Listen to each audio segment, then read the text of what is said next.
There's kind of a public spat taking place at the moment between Germany, according to the Wall Street Journal, saying they're not going to send or allow other countries to send these Leopard military tanks if the United States doesn't. And you've written in your book and in subsequent articles as well about the German foreign policy of Ostpolitik. Is this the lingering of that policy? Are they still holding on a little bit to that? Is that what we're seeing? Yes, definitely. So right after the war began, Chancellor Scholz made this rousing speech. He said there was a Zeitenwende, a game changer, that Germany was now going to revise its policy, spend more on defense, and take a different attitude towards Russia.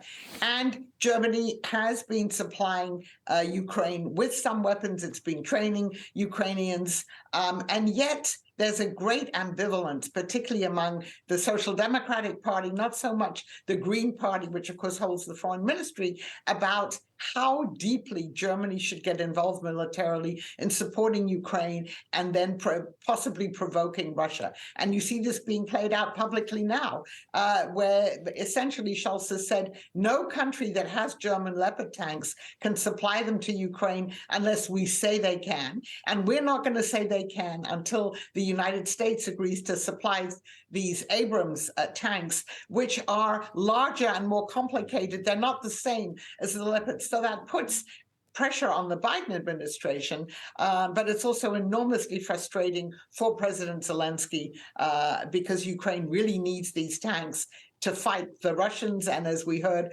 Jens Stoltenberg say, don't underestimate the Russians. They're, they're putting more into the field now, including tanks. We also had a telegram post from Dmitry Medvedev, former Russian president, as you know, saying that if Russia loses a conventional war, he is talking about now the use of nuclear war. Now, Dmitry Peskov has walked that back. But in what you know about Putin and the Kremlin apparatus, how concerning is a statement like that from Medvedev?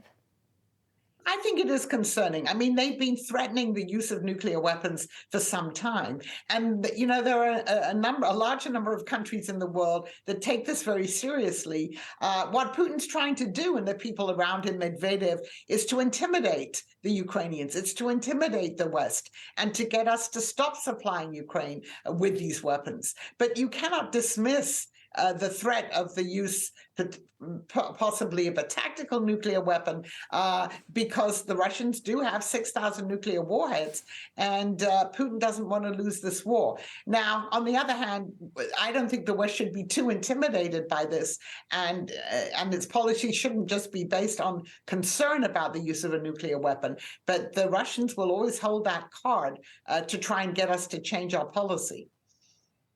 Angela, Stent, Poland says it may go ahead and send some of those German-made Leopard tanks we were just talking about, even without permission from Germany. And I wonder how you interpret that message. Is this a group of NATO nations, in this case Poland, pushing Germany in the right direction? Or is it a coalition of the willing that is emerging within NATO? Well, so within NATO, certainly Poland and the Baltic states, and by the way, Great Britain, have been really the most robust in terms of, apart from the United States, if we're just looking at Europe now, have been the most robust in saying that we should be doing more to help the Ukrainians win this war.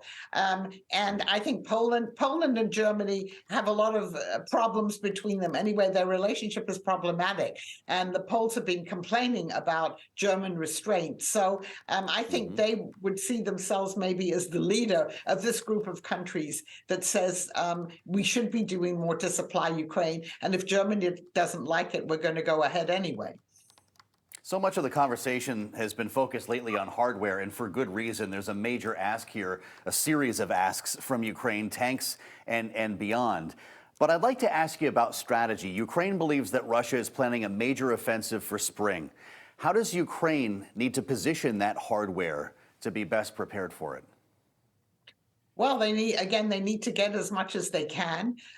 They also, they don't have limitless numbers of soldiers to mobilize. So they have to do, and with the weapons that we are supplying, for instance, the U.S. and Germany are supplying Patriot air defense systems, though they need to be trained to use them. So one of the things is to have all that training done before the spring offensive begins.